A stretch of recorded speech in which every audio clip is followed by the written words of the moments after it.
Hello and welcome to International Gamebook Day 2025. In case you don't know, this is an event that's been running since 2020 to celebrate all things Gamebook related.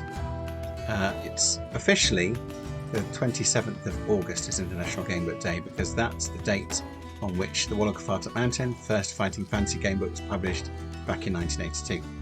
But in recent years we've found that having celebrations, as you might call it, on the actual date often clashes with bank holidays and people being away on summer holiday.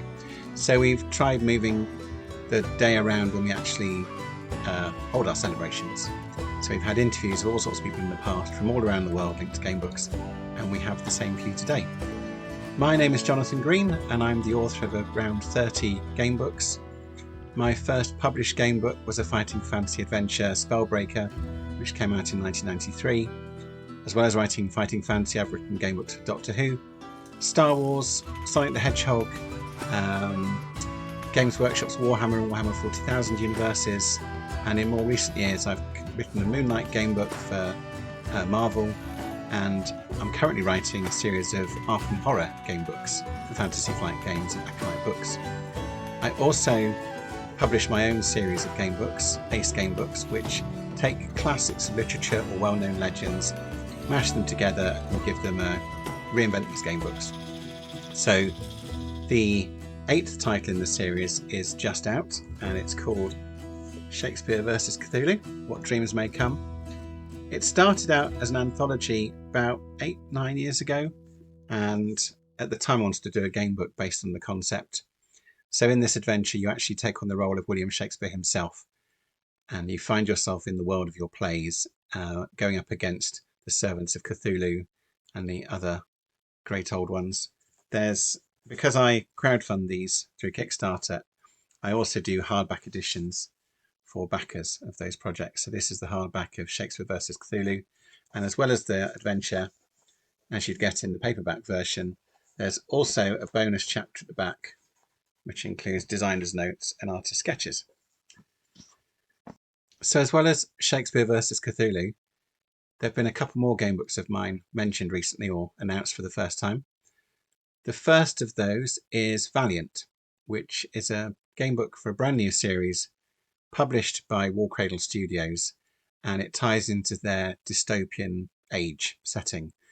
So it's mid-1870s, but it's a very different world from the one that we knew in Victorian era. It's not steampunk, it's more weird science, and there's all sorts of stuff going on.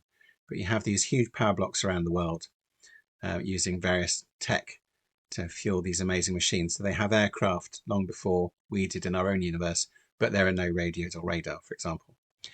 So I've written an adventure set within that world. In the adventure, you take on the role of Valiant, who is effectively a super spy working for British intelligence, and you're given your mission to complete by M, who is, of course, Mycroft Holmes. And you then investigate and you find out what's going on. And I won't say any more about it than that because that's pretty much all that's been announced so far. But that will be out early next year. And out around the same time will be my third Arkham Horror game book. So you can see the previous two on my shelf here, The Darkness Over Arkham, which came out last year, and then early this year, The Tides of Innsmouth. And anybody who knows the Arkham Horror card game will be familiar with the characters who appear in the books. So in each book there are 3 characters from the game who you can play as, but you're not limited to them. You can play as any character from any book or even download content that's on the website. And the 3rd book in this series has been announced recently as part of Arkham Horror Week. It's called The Kingsport Metamorphosis, and you can possibly see a few clues on the cover as to what this one might involve. But again, no more has officially been announced just yet. So what do we have lined up for you today, this International Gamebook Day? We've got talks by several creators. So we'll be hearing from Hirons and also Oliver McNeil and Michael J. Ward. Their names might be familiar to some of you. Some of you, it might be the first time you've heard of them, but they're each going to talk to us about their current projects and about the work they've done within the gamebook genre so far.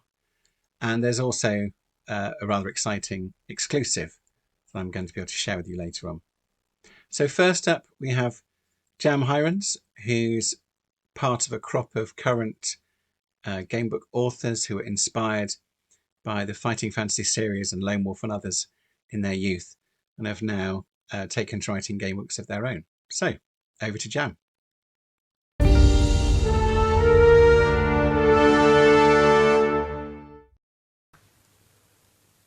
Hello everybody, I'm Jam, James A. Hirons, author of the Literally Immersive Gamebook series, and I hope you're having a fabulous International Gamebook Day. So how did I get into writing? Well, I wrote my first manuscript when I was 19 back in 1995, and I was never happy with the finished result. The character seemed a little two-dimensional for my liking, and it just sat in a folder for years and years and years. Fast forward to 2014, we had the Fighting Fantasy Fest, the very first one, up there in Ealing, and it was held in the Doubletree Hotel. It was a terrific day, got to meet lots of other fans, and of course the illustrators and writers of Fighting Fantasy, and I was speaking to my good friend Mark Lane, who does Destiny's Rule, and he reminded me that I had this manuscript sat away in a folder somewhere. I also met Malcolm Barter, which was quite a shock actually, because I've read on the internet somewhere that he passed away a long time ago. So he had drawn this magnificent picture specifically for the event, and well, that became the cover picture of the Druids of Numa right there, called the Bella Mort. I'm the proud owner of that original piece as well. Now, in the Druids of Numa, there are three major characters. Walraven, who is the one the reader plays. There is Malinkar, the evil, at the end. And there is also Elder Massieu, a lovely lady, ill-fated, and meets her maker with a bunch of orcs, supposedly, who then feast on her flesh.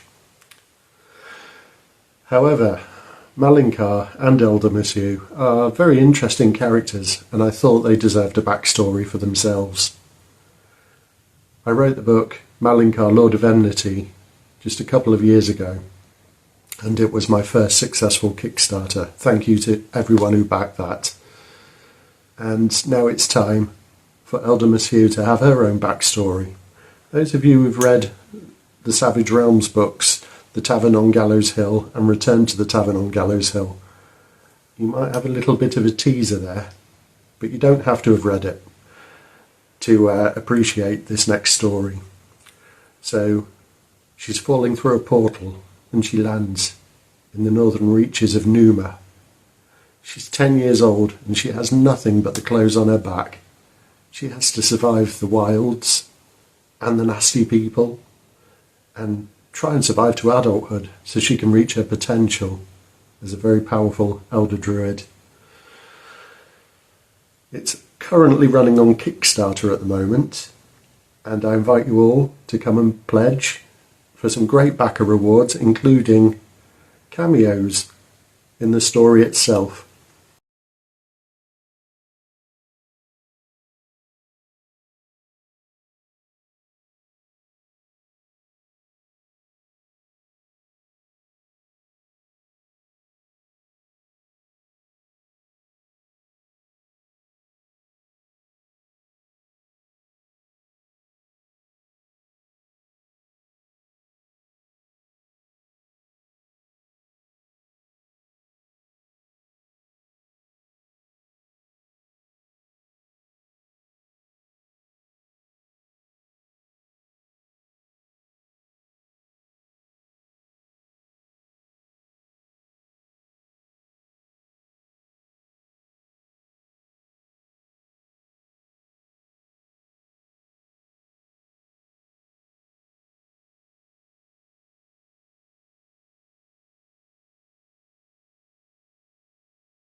I'm also really excited to share with you that if you back my last Kickstarter, Paranormal Hero 3, The Witches of Kara, and Ken Boyter's Edra Tales book, To Catch a Thief, Or is it To Kill a Thief? It's To Kill a Thief. Sorry, Ken.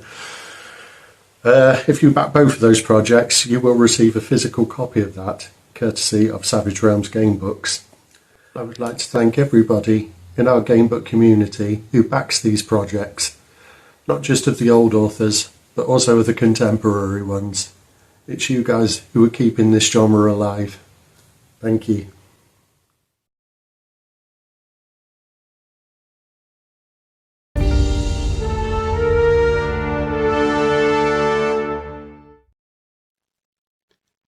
Thank you, Jam. As anybody who's followed International Gamebook Day over the last few years, you'll know that I'm normally joined by Oliver McNeil, who often conducts interviews with creators.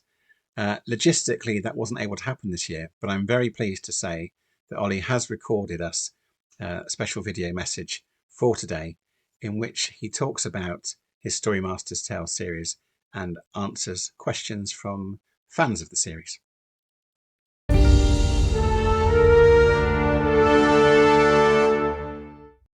Hello, I'm Oliver McNeil, designer of the Story Masters Tales. You might know me for The Weeding Woods, Dracodeep Dungeon, Tome of Terror Transylvania, Tome of Terror London, Threatlord Town, and quite a few other games. And they're all available on Amazon. And hopefully you've played one of them. If you haven't, they're great fun. And what they are, they're family adventure games designed for 1 to 4 players. Although I have in this space alone, this is not a background, this is actually real. This is Carew Castle, where I perform shows for 25 to 100 people.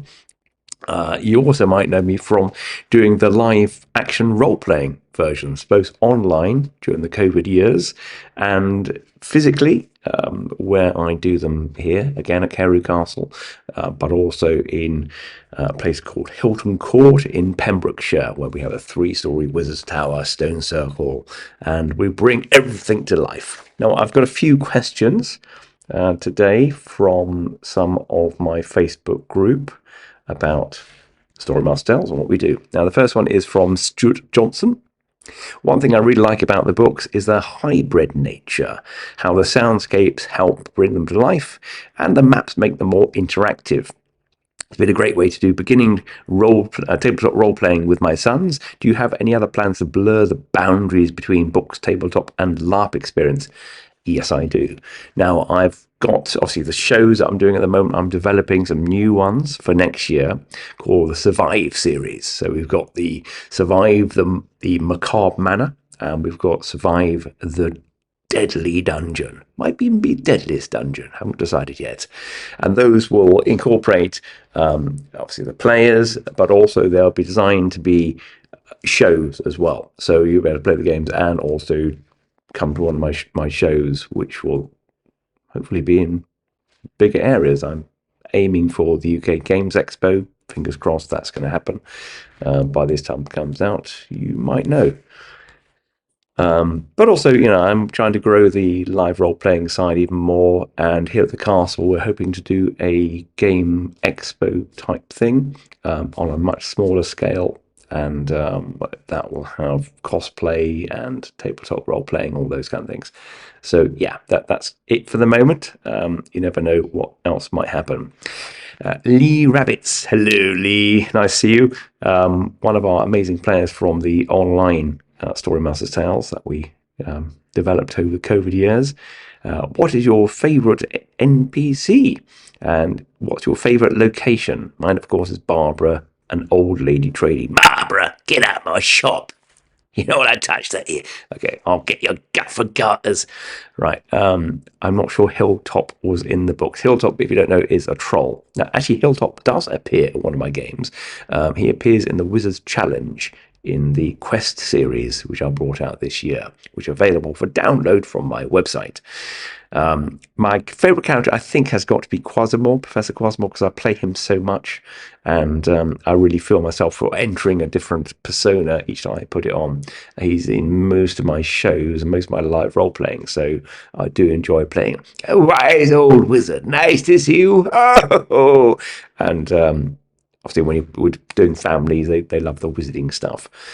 John Sweet, of course, is also my favourite as well. I love playing John Sweet, being a bit of a ducking and diver, and you're not quite sure you can trust him, or he might stab you, or you might lose your money to him. But it actually turns out he's got a heart of gold, right? So yeah, I do enjoy that. Now, Stuart Wallace asks, would you ever do a sci-fi theme? Yes, and actually there is one. In fact, it's coming out at the end of November. It's called Alien Rogue Robot. It will be available on Amazon, but if you backed us on Kickstarter, you'll be getting your signed copies shortly afterwards, and your digital versions at the same time. In fact, probably before. And for that one, it's kind of my map quest ones, but it's also much closer to the Story Master's Tale. So you go to a sector, you're trapped there because a wormhole has collapsed that was built by an ancient race. And now you have to try and regain your money and escape if possible, or you could just go and bimble around and enjoy the crazy locations that you'll find there. And that's kind of been inspired by a load of different sort of sci-fi franchises. You'll see elements that you're going to go, aha, that sounds familiar. That is deliberate. It's not just it's not plagiarism. It's kind of like poking fun and a nod and a wink in a cheeky way. So yeah, you'll enjoy that. There's like Thing, Alien. There's a bit of I suppose parody. It's more of a parody. Okay, so we've got John Cobally. Some of your books are clearly standalone. Great Golden Acorn fits that category. Some are more tightly tied together, Weirding Woods, but there's a middle ground, Tome of Terror books. I was wondering if you were thinking of possible campaign rules, something like starting in Transylvania and then, like someone else from Transylvania, we could travel to London. Well, you can already do that. So the London and the Transylvania one, there's no reason why you can't take one character to another. So you just have to, because it's set in the same time frame, and that's the same for the other Weirding Wood and Threatlord Town and Dracodeep Dungeon and even Mysterious Islands. You can take those characters with you. You can't really take everything you found because you'd be overpowered. So the story master has to find a reason why you've lost a lot of your money and you've kind of gone back. What I normally recommend is maybe just gaining an extra point here and there, and maybe one extra item that you found that you can take up from one game to another. Certainly in Mysterious Islands, you can crew your ship with characters from the previous books, the Threatlore series. Colin Deadly, hey, good to see you, Colin. Now, what was your reaction to finding out on Amazon UK the games were second only to D&D? Well, I was delighted. The thing about the Story Master Tales, it's the appeal to a lot of age groups. So you have people who do play D&D who will buy the games to play with the kids because they're a lot easier to get them into it. But you also get D&D groups playing the games because they're very, you can pass it out and everyone can be the story master, and then the DM can actually play for once with no setup.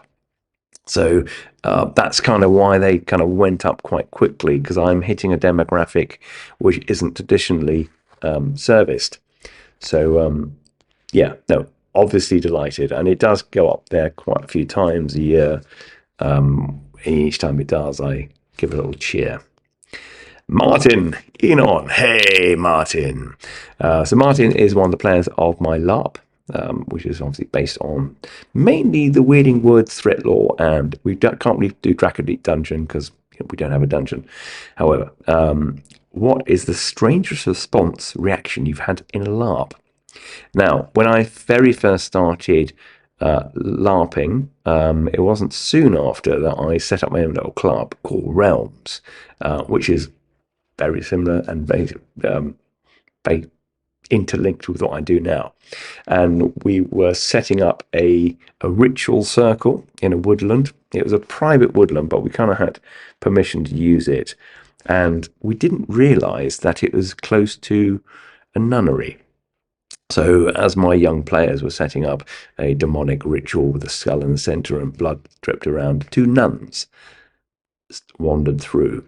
Now, the reaction was actually very good. They just smiled and walked on without saying any more, apart from a good morning, and you just had a group of adolescents smiling meekly at them and holding their heads down in shame. Okay, what inspired the setting? Angela Dunn. Thank you, Angela. The setting. Well, what I try and do with all my games is make the world building as easy as possible. So with the fantasy series, it's a world we know. It's folklore. It's fairy tale. It's common stories that have been around for years. So you're not having to explain to new audiences where you are. They kind of know they can get that shorthand really quickly, which means that when you're DMing, you can get a newbie and they can automatically put some input into the game, which is great, and it takes pressure off them.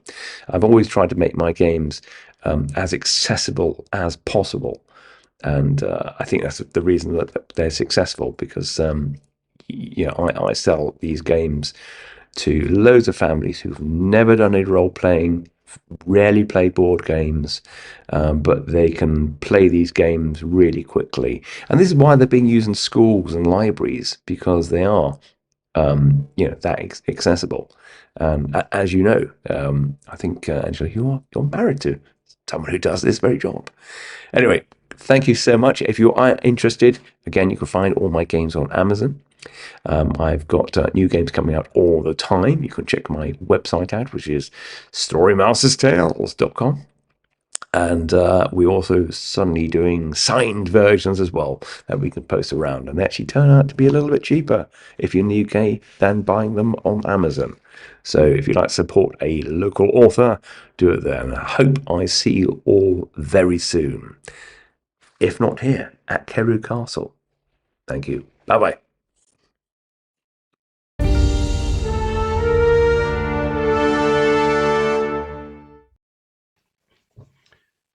Thank you, Ollie. Okay, I'm very pleased to be able to share the next piece with you. The name Rose Estes may well be familiar to people who read Gamebooks back in the 80s. She wrote quite a number linked to Advanced Dungeons and Dragons, who were also producing their own Gamebook series back in the heyday of the 80s. And the series was known as Endless Quest, first published, I think, in 1982. So, for example, some of Rose's books include Dungeon of Dread, Mountain of Mirrors, Circus of Fear, and Revenge of the Rainbow Dragons. She is, you're pleased to hear, still writing today, and she's actually writing a brand new adventure for Savage Realms Gamebooks. So I'm very pleased that Troy Anthony Shermer, who publishes the series and has contributed titles himself, put me in touch with Rose, and she sent me an email outlining what her new adventure's all about.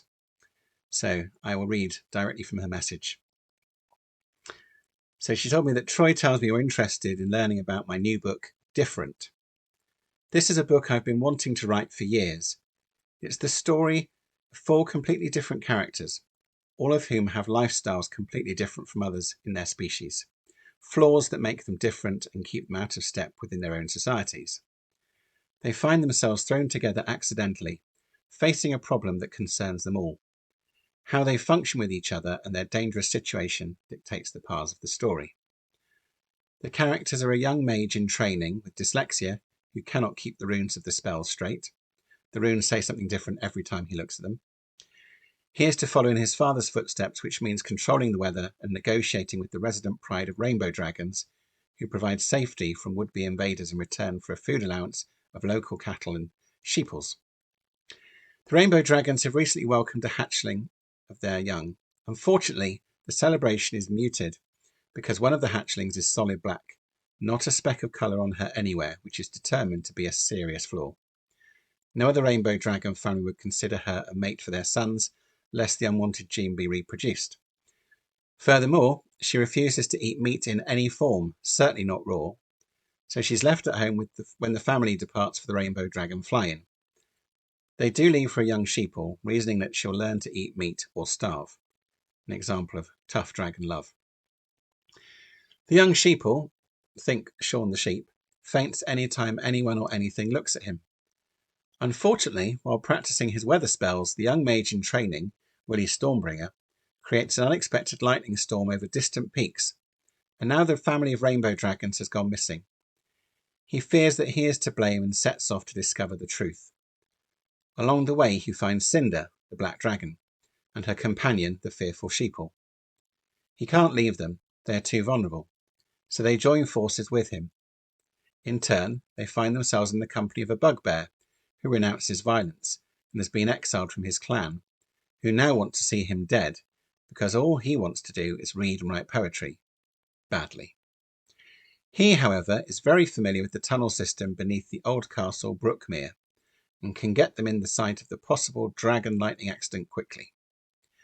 The journey is difficult and tests them all, allowing their many differences to prove to be strengths, resolving many of their problems by the book's end. Rose adds here in brackets, I hope. That's the story of Different. So I'm very grateful to both Rose and Troy for arranging that, and for giving us an exclusive on her latest game book. And the fact that she's still writing gives many of us hope for the future. So thank you, Rose and Troy.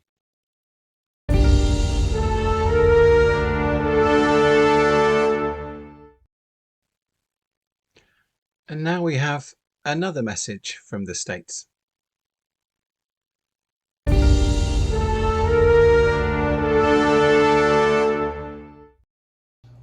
Hi, happy International Gamebook Day. My name is Steve Jackson, and I'm going to say a few words about the Fighting Fantasy series. I am not the Steve Jackson who, with Ian Livingstone, created the series, but I did write 3 books in the series. Confused yet? The bibliographers of the future will hate me, and they'll hate Steve too. Let's drop that and talk about Fighting Fantasy. These game books are really great introductions to the world of role-playing. For decades, they've been popular. They appear not just in game stores, but in bookstores as well. The Fighting Fantasy series has created hundreds of thousands, maybe millions of new gamers. My company, Steve Jackson Games, is now in the fortunate position of reprinting this series for the US market. I'm proud and excited. It's been hard to find Fighting Fantasy in the States. Now it's a whole lot easier. We intend to reprint the whole series along with the related sorcery books written by the British Steve Jackson. Now, if you're listening to this in Europe, you are not left out. You can get the UK editions published by Scholastic. Actually, I suspect that because of the site where you're reading this, you are familiar with the Fighting Fantasy series. But you know who might not be familiar with them? Your kids, your nephews and nieces, your students. And if you know these books, you know how engrossing they can be to a young proto-gamer. So spread the word. Thank you.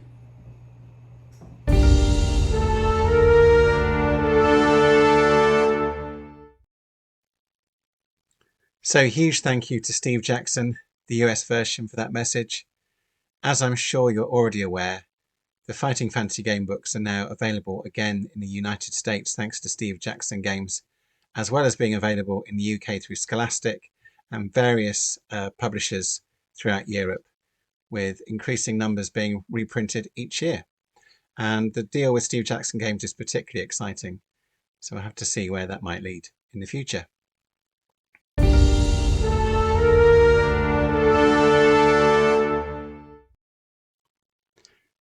So last of all, but most definitely not least, we have Michael J. Ward. He will be known to you as the creator and author of the Destiny Quest series, which he's started to branch out and do some interesting things with. But I'll let him tell you all about that, because he also has an epic new project that he's been working on for a long time, which is on the verge of being completed or very close to, and sounds very exciting. So over to Mike.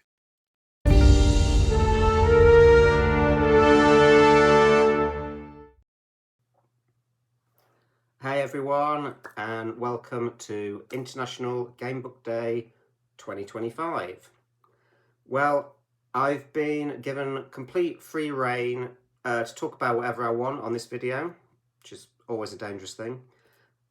So let's get going. First off, I suppose I have to state the obvious for those that might not be familiar with this ugly mug. and my work.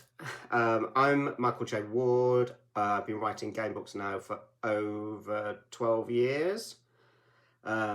Scary. My game books are largely inspired by aspects of modern video games. With each book I write, I try and look for ways to bring innovative game systems and concepts to the interactive fiction format. My main series is Destiny Quest, which began with The Legion of Shadow, the book that launched me on this crazy, insane journey. So Destiny Quest was very much inspired by my love and addiction to World of Warcraft. So it features many aspects common to action RPGs, such as character customization, strategic combat, different classes and special abilities, and also a quest system. At the present time, there are 5 books in the Destiny Quest series, plus a World Companion, which is sort of a source guide of maps, background lore, history, character studies, etc.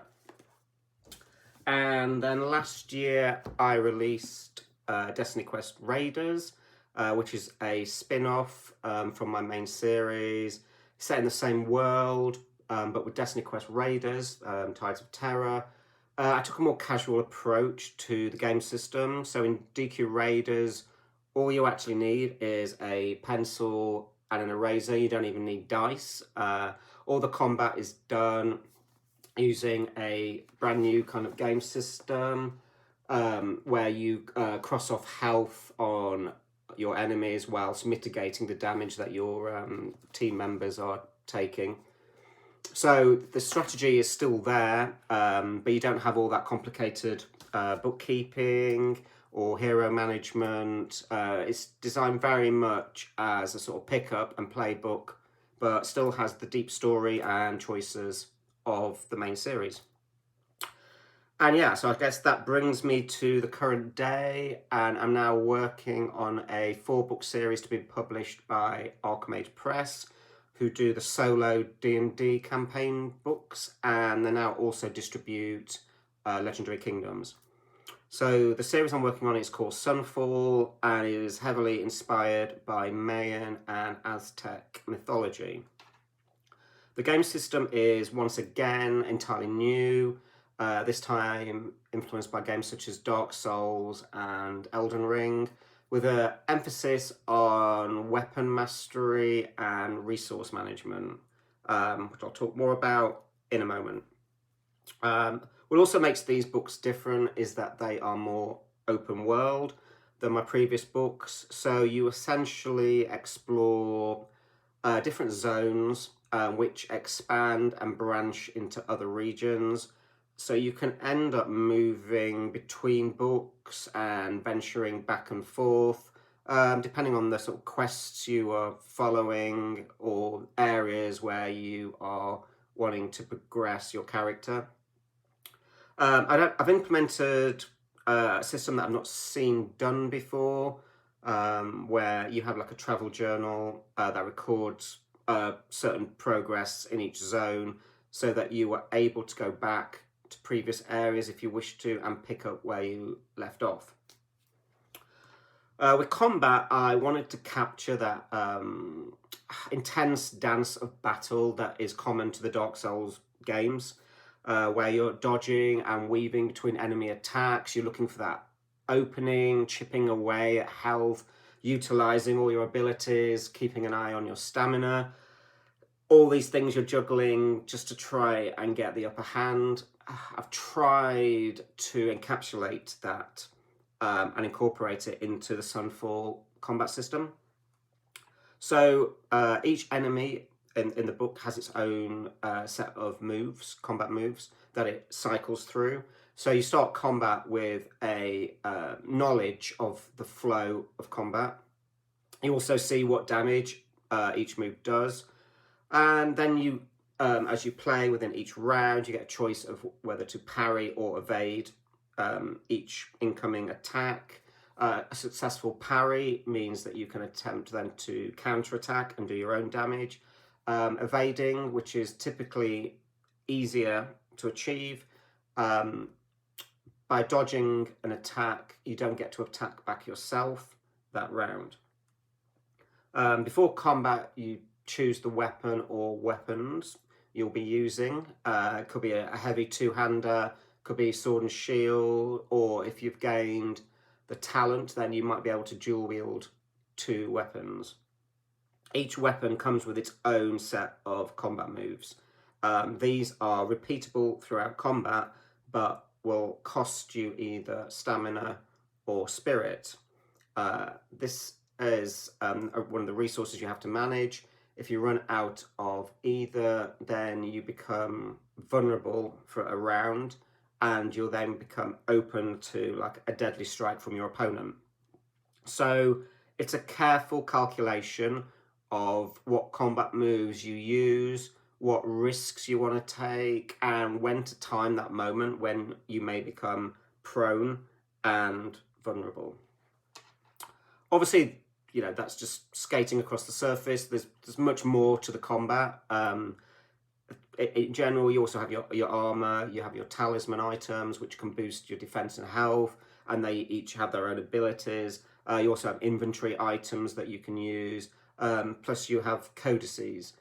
These are the equivalent of scrolls and spells in Sunfall, which have a number of uses before they crumble to ash.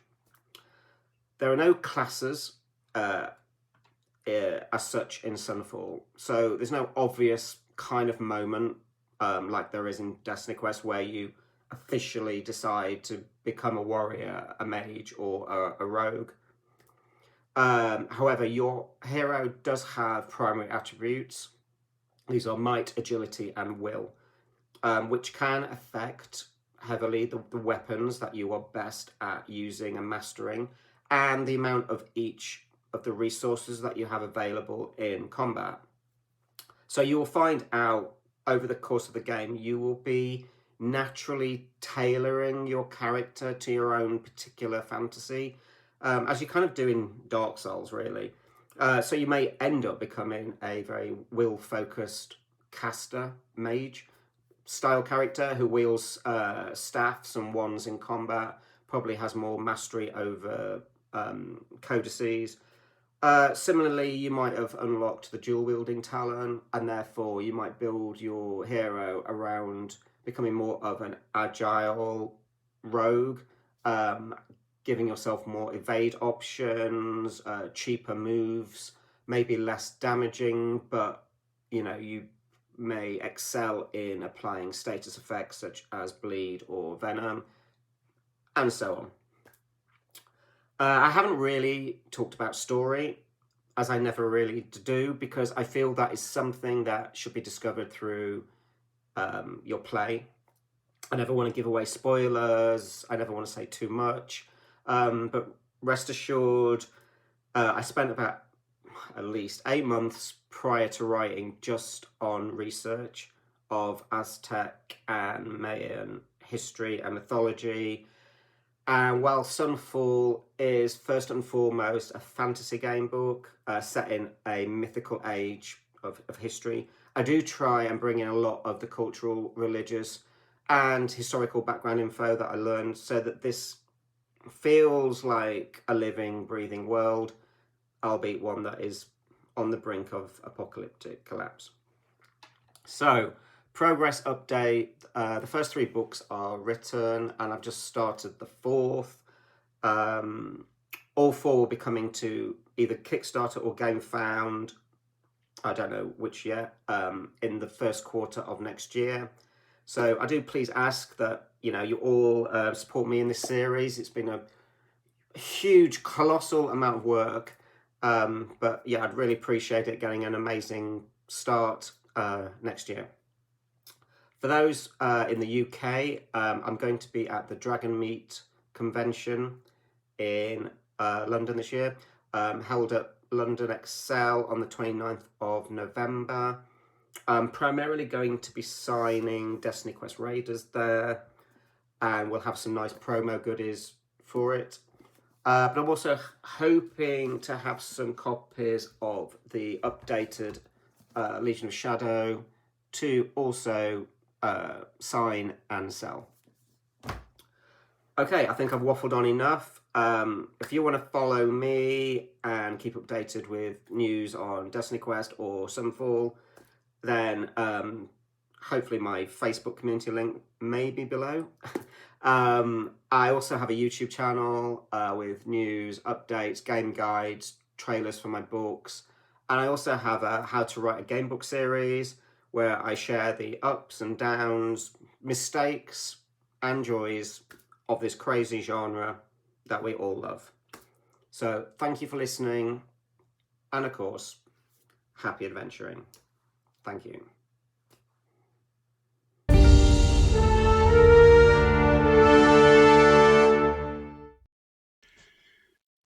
Thank you, Mike. And thank you also to our other contributors, Ollie, Jam, special thank you to Troy and Rose, and to all of you for tuning in. All very different authors with different stories to tell, but all within the gamebook genre, which just shows how vital that genre is.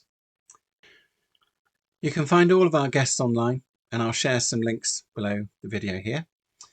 So all that remains for me to say is thank you very much for joining us on International Gamebook Day 2025, and see you all again next year.